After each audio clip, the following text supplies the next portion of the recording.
Ako si Kamaestro. Ibabahagi ko sa inyo ang isang kwento. Hango sa totoong buhay, simulan na natin. Itong mga panahong ito, kasalukuyang manggagawa ng kalan itong si Bori sa kanilang lugar. Kapag nakakaipon na siya ng madaming kalan, naghihintay siya ng dumaraang sasakyan para ibenta yon sa mga taong nakasakay dito. Kung merong nakikinig dito na nabuhay na sa panahong yon, alam kong alam ninyo ang tungkol sa sasakyang 330 yung numero. Yun ang sasakyang palaging binabantayan namin para maibenta ang mga ginawa naming kalan. Kapag madalang ang bentahan ng kalan, tumutungo sila Bori sa mga pamilyang may malawak na palayan para makigapas at magtanim. Ganun palagi ang kanilang ginagawa nang sa gayoy makalibre ng bigas.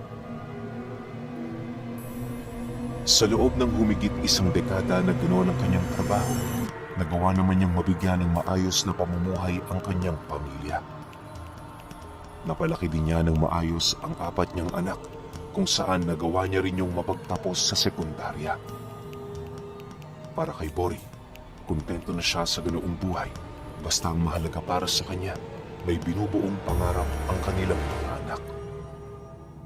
Kagaya rin ng karamihan, nakagisna nila ang pamilyang walang kaalam-alam pagdating sa lihim na karunungan. Bagaman may mga naririnig silang usapin ukol sa mga engkanto at iba pang mga nilalang, hindi sila roon gaanong naniniwala dahil sa hindi pa naman sila nito nakakakita. Ayon kay Bori, maniniwala lamang siya sa mga nilalang na yon kung makita niya yon ng kanyang 2 mata.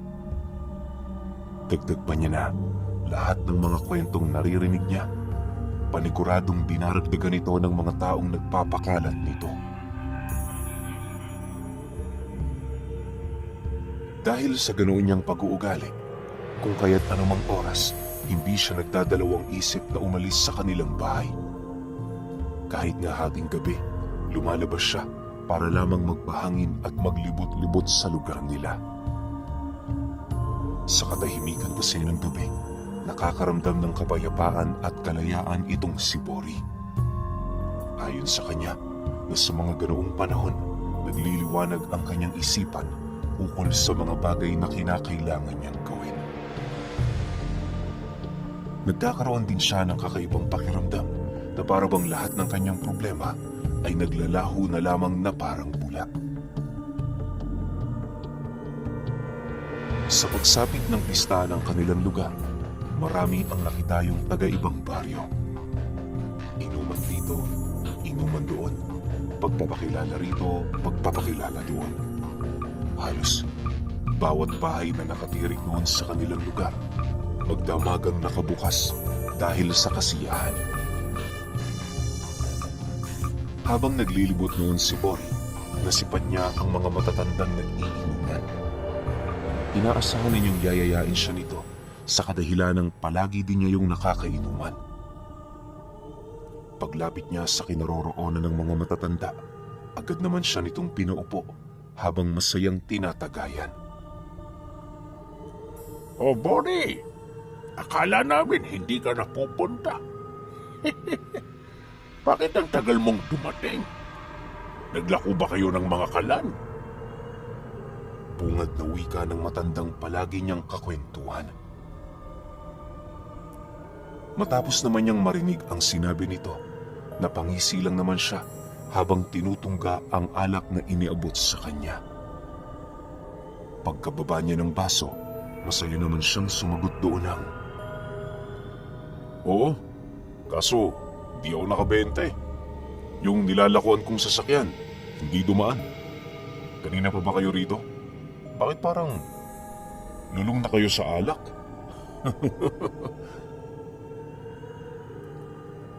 Nang marinig naman ng matatanda ang kanyang sinabi, tumawa lang naman yon habang inilalahad sa kanya kung anong oras sila nag-umpisa. Sa pagpapatuloy ng kanilang pag-uusap, dahan-dahan naman niyang napapansin ang pag-iba ng kanilang usapan. Noong nagkataong kasing lasing na ang mga matatandang yon, doon na nag-umpisa ang paksa nila ukol sa mga nilalang na hindi basta-bastang nakikita ng mga ordinaryong mata ng tao. Ayon sa isa sa mga ito, meron siyang nabalitaan sa ibayong baryo tungkol sa isang sasakyang dumaraan ng 10 oras. Sa unang tingin, aakalain mong pangkaraniwang sasakyan lang ito, pero kapag lumapit ito sa'yo, doon mo masisilayan ang mga hindi kaaya-aya nitong pasahero. Dagdag pa ng matandang yon na matapos makapambiktima ng sasakyan sa isang lugar, bigla na lamang yung naglalaho sa oras na hindi na ito tinatamaan ng liwanag ng buwan. Mariin din itong inilahad sa kanila. Hindi niya ibinahagi ang kwentong yun para manakot, bagkus ay magsilbi yung babala para sa kanilang lahat. Matapos itong ilahad ng matandang yon, pansin na pansin naman ni Bori ang panaka-naka nitong pagtitig sa kanya. Hindi niya mawari pero pakiramdam niya, siya ang pinapatamaan ng matanda. Upang makumpirma ang kanyang naiisip, nagpasya siyang kumprontahin ito. Sa lahat kasi ng ayaw niya, ay yung mga pag-uugali ng taong hindi siya maprangka. Nang matanong na niya ang matandang yon, lahat ng mga kainuman nila ay hindi maiwasang manahimik buhat sa naramdaman ng mga ito ang kanyang galit at pagkairita. Makalipas pa ang ilang minuto, pagtitig sa kanya ng matanda, may hinahong sumagot naman yun sa kanya ng, Oo, para sa iyo nga yung mga sinasabi ko. Magbago ka na, Bori. Hindi pa naman huli ang lahat. Wala namang bayad kung maniniwala ka, hindi ba? Tsaka, huwag mo na rin hintayin na mismong ikaw pa ang makakita sa sasakyang yon. dahil sa sinabi ng matanda, wala naman siyang nagawa kundi ang manahimik. Kahit nakakaramdam na siya noon ng galit, minabuti niyang magtimpi, lalo pat inimbitahan lamang siya roon ng kanyang mga kaibigan. Sa pagpapatuloy ng kanilang usapan, ipinangako niya sa matandang yon na hahanapin niya ang sinasabi nitong sasakyan. Dagdag pa nito na gabi-gabi siyang lalabas para lamang patunayan na hindi totoo ang pinaniniwalaan nito.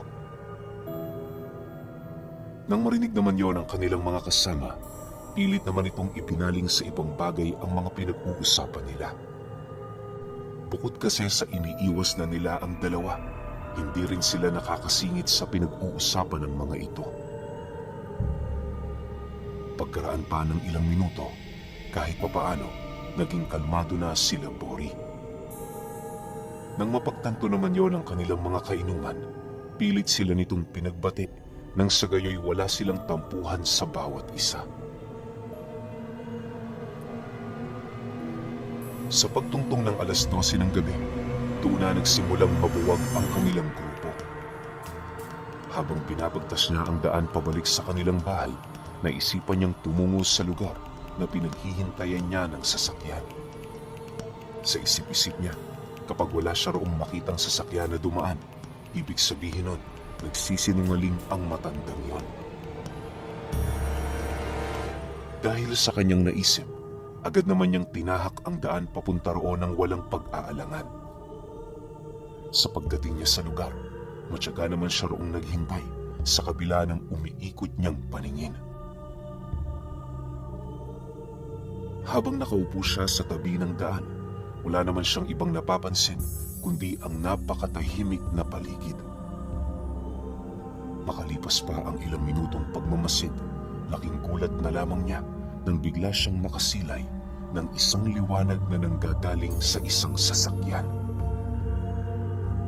Habang pinagmamasdan niya ito, inakala naman niyang pribado ang sasakyang yun, kung kaya't pinili niyang manatili sa kanyang kinaroroonan.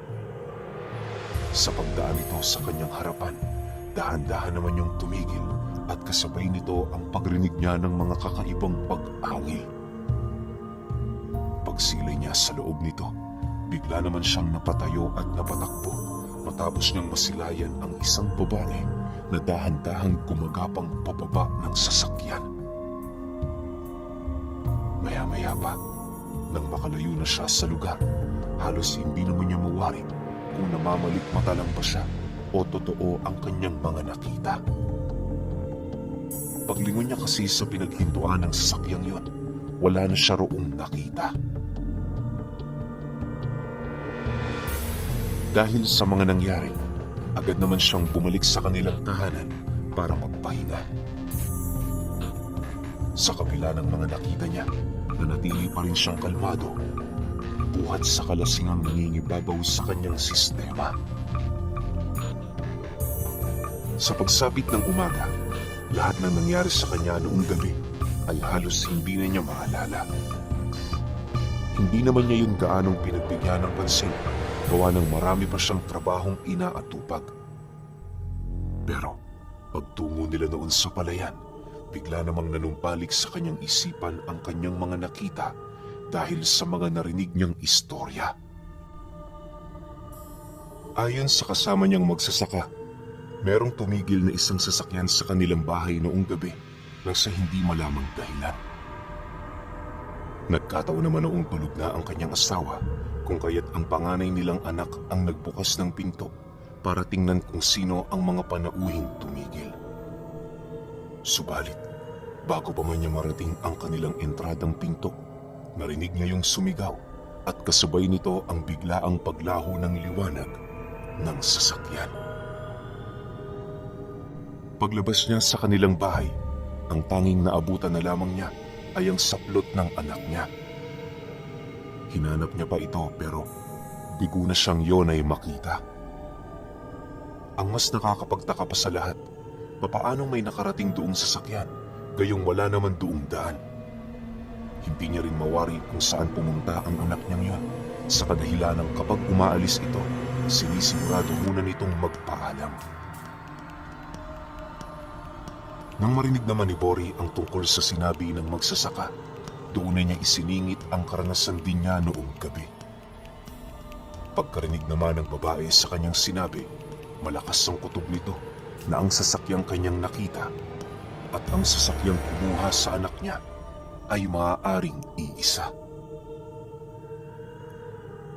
Naniniwala rin ang babaeng yan na hindi papatay ang kanyang anak kung kaya't kinakailangan nila itong makita sa lalong madaling panahon. Matapos ang kanilang pag-uusap, nagmamakaawa sa kanya ang magsasakang yon na sumama siya sa albularyo.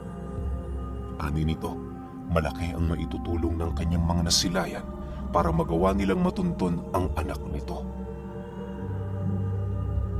Dala naman ang awa niya, hindi na siya tumanggi pa sa kabila ng tambak nilang gawain. Para mabawasan yun kahit konti, inabisuhan naman niya ang kanyang anak. Ngayon na muna ang magtrabaho habang wala siya. Dagdag pa niya na, kapag natapos nito ang kanilang gawain noong mismong araw na yon, bibigyan niya ito ng malaking parte na kita. Sa pag-alis nila sa palayan, agad naman nilang tinungo ang kilalang albularyo sa kanilang lugar. Pagdating nila roon, hindi pa man sila nakakapasok, nagawa na nitong mahulaan ang kanilang pakay. Nang marinig naman ni Bori ang sinabi nito, halos hindi naman siya makapaniwala sa sinabi ng albularyo. Ilang ulit niya pa yung tinanong ukol doon pero hindi nagbabago ang sagot nito. Matapos ang kanilang pag-uusap, agad naman sila nitong pinapasok sa loob ng kubo para doon ipagpatuloy ang seryoso nilang usapan. Pagkaupo nila ng kasama niya, mahinahon naman silang hinarap ng matandang yon habang nagwiwika ng, Sa bulag ang inyong nakita. Hudyat ito na sumasabay na sa pag-angat ng teknolohiya ang lahi ng mga nilalang na nasa kaliwa. Alam niyo ba kung ano ang mga nilalang na yon? Isa silang pamilya ng mga aswang. Hindi totoong sasakyan ang kanilang ginagamit, bagkus ay isa itong uri ng mga baka na kalimitan nilang nakukuha sa mundo ng mga engkanto. Kaya nila yun nilalagyan ng sabulag, gawa ng hindi pangkaraniwan ang anyo ng mga ito. Matapos itong mailahad ng albularyo, tapatan din itong sinabi sa kasama niya na kagabi pa patay ang anak nito. Maaaring wala silang basihan pero nasisiguro ng matanda na bago pa man yun abutan ng dilim, nagawa na yung mapagsaluhan ng mga nililang. Ang tanging magagawa na lamang nila, iwasang malaglag tuwing gabi upang hindi na nila yon makasagupa. Huwag din silang magbubukas ng pinto tuwing nakakarinig sila ng kung ano-ano sa labas, lalo na pag 10 oras. Dagdag pa ng matanda na upang hindi na masaktan ang kanilang pamilya ukol sa mga nangyari, kinakailangan na lamang nila yung tanggapin. Anak, huwag ka sanang magalit sa akin. Nagsasabi lang ako ng totoo. Kung hindi kayo naniniwala, nakadepende na lang yan sa inyo. Maghanap kayo ng antingerong makakatulong para mapatunayan ang mga sinasabi ko. Kapag buhay pa ang anak ninyo, ipinapangako ko sa inyo, kakalasin ko ang lahat ng karga sa katawan ko at hindi na ako manggagamot pa. Nang marinig naman ni Bori ang sinabi ng matanda, kitang-kita niya sa pagmumukha nito na seryoso yun sa mga bagay na kanyang inilahad. Makalipas pa ang ilang minuto nilang pag-uusap, napilitan na rin silang umalis sa lugar na yon para maghanap pa ng ibang taong makakatulong. Dala ng awa ni Bori sa babae, nagdesisyon siyang samahan ito hanggang sa makakita na yon ng antingero. Halos inabot din sila ng ilang oras kakalakad kung saan saang lugar hanggang sa matunto nila ang bahay ng isang lalaking kilala ding antingero na naninirahan sa Karatig Baryo. Pagdating nila sa tahanan nito, hindi na nagpaligoy-ligoy ang magsasakang yon ukol sa pakay nito.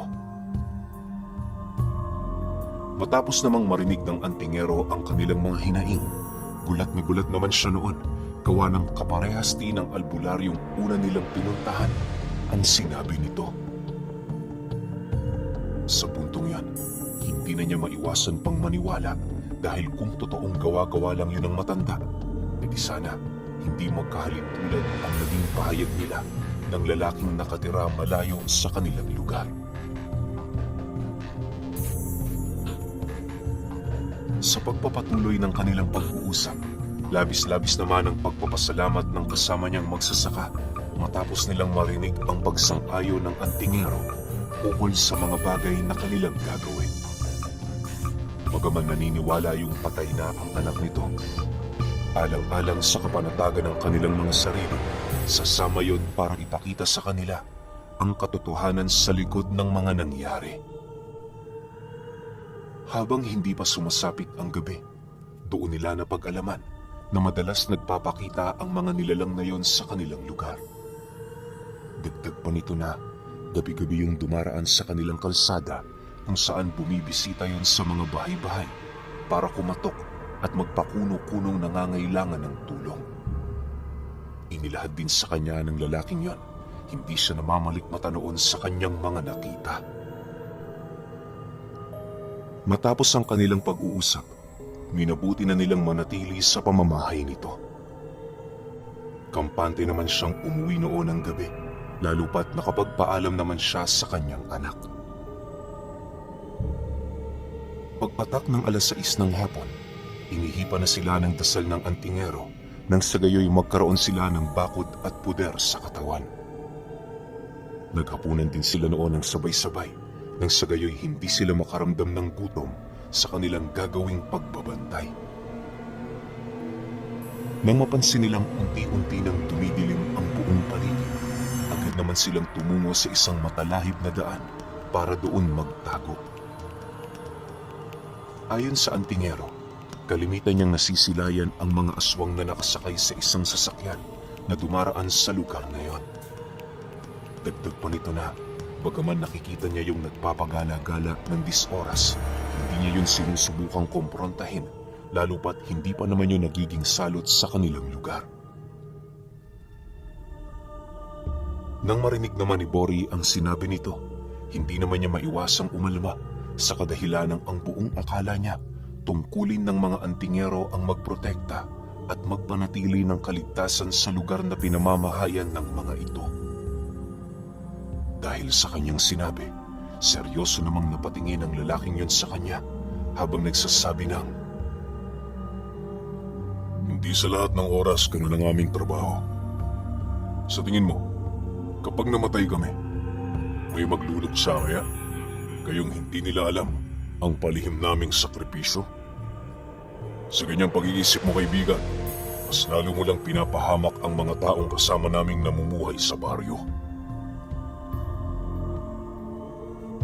matapos namang marinig ni Bori ang sinabi ng lalaki, minabuti na niyang huwag nang magsalita, gawa ng alam niyang nagkamali siya sa kanyang sinabi. Makalipas pa ang ilang oras na pagbabantay, sumapit na nga ang 10:00 ng gabi. Sa puntong yan, dahan-dahan ang nag-iiba ang ihip ng hangin na parabang may nagbabadyang panganib. Habang nananatili ang katahimikan sa lugar, inabisuhan naman sila ng lalaki na huwag gumawa ng kahit na anong uri ng ingay. Ang kinakailangan nilang gawin, isara ang kanilang mga bunganga at talasan ang kanilang paningin. Bago pa man tumungtong ang 11:00 ng gabi, bigla namang nanlaki ang kanilang mga mata matapos nilang masilayan ang sasakyang dahan-dahang pinabagtas ang daan papalapit sa lugar na pinagkukumplian nila. Sa pagharap ng sasakyang yun sa kanilang kinaroroonan, bigla naman yung tumigil at kasabay nito ang pagkapang ng isang babae na merong mahabang buhok papalabas sa sasakyang yon. Nang masipat naman ni Bori ang nilalang, pinilit niya ang kanyang sariling huwag magpadala sa takot nang sa gayoy hindi siya makagawa ng mga bagay-bagay na hindi naaayon sa plano. Makalipas lamang ang ilang minuto, may nasipat silang isang lalaki sa loob ng sasakyan na merong mga tinapong bangkay sa masusukal na talahiban. Nang akmang bababa na ito, doon nila nasilayan ang dahan-dahang pagbabago ng sasakyang kanilang nakita. Sa isang iglap, naging isa yung mga itim na baka na merong mga sungay at nag-aapoy na mga mata. Parang kabaong din ang kanggang nakalagay sa likurang bahagi nito kung saan doon nila nasilayan ang kalas-kalas na parte ng mga kalansay ng tao. Marami ring nakapalibot na bungo sa kanggang yon at sa itaas nitong bahagi naroon ang isang kulay itim na nilalang na siyang humahawak sa taling nakapulupot sa mga baka. Sa likurang bahagi ng baka, doon nila nasilayan ang nagsisitaasang mga kabayo na merong 2 buntot. Pagsilay naman ng antingero sa ginawa ng mga nilalang, agad naman yung nagsugal ng pantigalpo ng dasal ng San Benito, sabay bato nito sa babaeng gumagapang sa lupa. Pagtama ng tigalpong yun sa katawan ng nilalang, bigla namang humalinghing ng napakalakas ang kabayo na siyang naging sanhi upang umusad ng bahagya ang kanggang kinaroroonan ng mga aswang. Dahil sa pangyayaring yon, napilitan ng lumabas ang antingero para paslangin ang babaeng pilit na kumakalas sa kanyang pinakawalang dasal. Nang masipat naman yon ang aswang na tumapo ng bangkay, agad naman siya nitong sinugod para paslangin. Halos inabot din sila ng ilang minutong pagbubuno hanggang sa tuluyan na yung masugatan ng kanilang kasama. Pagsilay ng nilalang sa malalim nitong sugat na natamo sa may kanang binti, dahan-dahan naman yung umatras. At nang makasakay na yun sa kangga, walang pagdadalawang isip nitong iniwan ang kanilang kasama. Sa paglaho ng mga nilalang na yon, natira ang babaeng pilit na kumakawala sa ibinatong tigalpo ng antingero. Pagsipat nito sa kanila, paulit-ulit pa sila nitong sinindak pero hindi na yun umubra. Maya-maya pa, pinaslang na rin yun ng antingero sa pamamagitan ng pagsaksak dito ng pinatulis na kawayan. Pagkabao ng kawayang yon sa kaibuturang bahagi ng sistema nito, agad din naman yung nangisay at hindi naglaon, mabilisan na rin yung naagnas. Nang masiguro na nilang patay na ito, agad naman nilang pinuntahan ang mga bangkay na itinapon ng mga aswang at doon na nga nila nakita ang nawawalang anak ng magsasakang nagpatulong sa kanya. Sa puntong yun, bumuhos ang luha ng kasama niyang magsasaka matapos nitong makumpirma na ang isa sa mga bangkay na kanilang nakita ay walang dudang sa anak niya nga. Sa pagbalik nila sa bahay ng antingero, pilit pa nila yung tinanong kung bakit napadpad sa kanilang lugar ang mga nilalang na yon. Ngunit maging ito man, bigong masagot ang tanong na yon, gawa ng aminado rin ito na hindi niya alam ang rason ukol dito. Dagdag pa ng antingero na maaaring naligaw lang ang mga nilalang na yon sa kanilang lugar o hindi naman kaya'y nakagawian na nitong dumayo sa iba't ibang baryo para maghanap ng makakain. Sa paglipas ng mga buwan, doon na nag-umpisa ang paniniwala ni Boris sa mga nilalang na hindi nakikita. Para sa kanya, sapat ng basihan ang kanyang nasilayan noong gabi upang matanggap ang pag-iral ng mga ito. Nang malapit ng pumanaw si Bori noong 2008, ibinahagi niya sa kanyang panganay ang tungkol sa kanyang istorya. Noong nasilaya niya na kinain ng mga aswang ang anak ng magsasaka.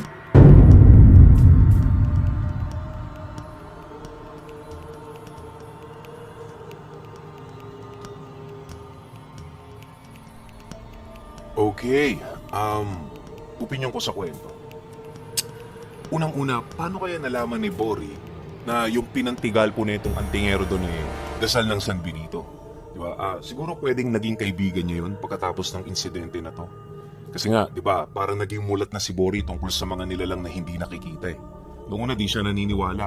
Tapos ngayon, kailangan may makita muna siya o meron pang munang mamatay bago siya maniwala sa bagay na yun. Tapos ang masakit pa nito, anak pa ng kaibigan niya, di ba? Yun nga, yung magsasaka. Sobrang sakit nun sa side ng tatay, di ba? Na umaasa kang buhay yung anak mo, pero sinabi na ng mga taong nakakaalam na, huwag ka na umasa. Patay na yung anak mo. Doon pa lang sa sinabi na yun, ang sakit na nun eh. Paano pa kaya yung masasaksihan mo pa, di ba? So, para sa akin, ang sakit ng kwento na to. Para sa kaibigan ni Bori. Tapos para kay Bori naman,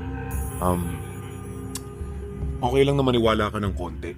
Sa simula, di ba? Yun nga, alam ko naman, naiintindihan kita. Tsaka karamihan sa inyo na kapag hindi pa nalalaman, nakikita, o wala pang patunay sa isang bagay, eh hindi naman talaga maniniwala. Minsan ganun din ako. Pero ano ba naman yun sa konting isip natin na baka nga naman totoo. Diba? Baka nga naman totoo. Lagyan natin ng ganung salita. Hindi yung siguro totoo. Ay, totoo pala to, diba? Yun lang. Yung magkaroon ka lang ng yung curiosity na konting-konti na baka totoo yung sinasabi ng mga matatanda. Lalo na matanda pa yung nagbigay sa kanya ng babala, diba? Yun lang. Para maging aware ka. Tsaka para alam mo na yung mga bagay na gagawin mo kung sakali mang mapunta ka sa ganong klase ng sitwasyon. Diba? Pero overall, ang ganda ng kwento. Tsaka swerte si Bori kasi hindi siya yung nabiktima. Pero kayo, kung may opinion kayo sa kwentong ito, comment nyo lang sa baba. Yun lang, hanggang sa susunod na kwento. Salamat.